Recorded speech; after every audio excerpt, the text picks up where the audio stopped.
بتقولي ايه يا ياسمين؟ انت عاوزه ايه؟ وأقول لك عايش حمام بتاعي عشان انت زعلانه عشان انا دخلت الحمام بتاعك؟ اه. وبعدين؟ يعني اروح الحمام بتاعي؟ حمام بتاعك. انا اروح الحمام بتاعي وما ادخلش الحمام بتاعك ده خالص، صح؟ طبعا. انت زعلانه عشان كده؟ اه. طب يا ياسمين، طب انا اعمل ايه طيب؟ ما هو قريب يا ياسمين. لا يا بابا عشان الحمام بتاعي أنا. يعني الحمام بتاعك انت؟ الحمام الحمام بتاعي أنا.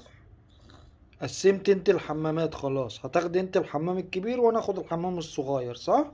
الحمام بتاعي أنا خالص أنا.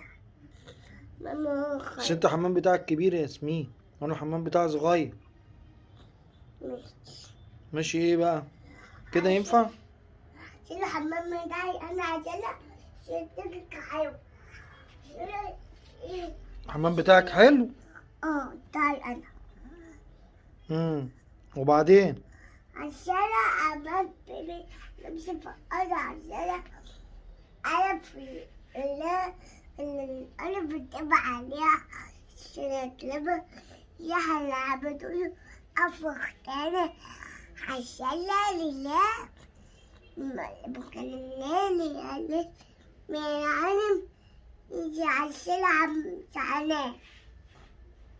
ده يا حبيبي ما تزعليش يا حبيبي. خلاص انا مش هخش الحمام تاني. بس انا بخش يا ياسمين عشان ده قريب بالنسبه لي. لا يا بابا.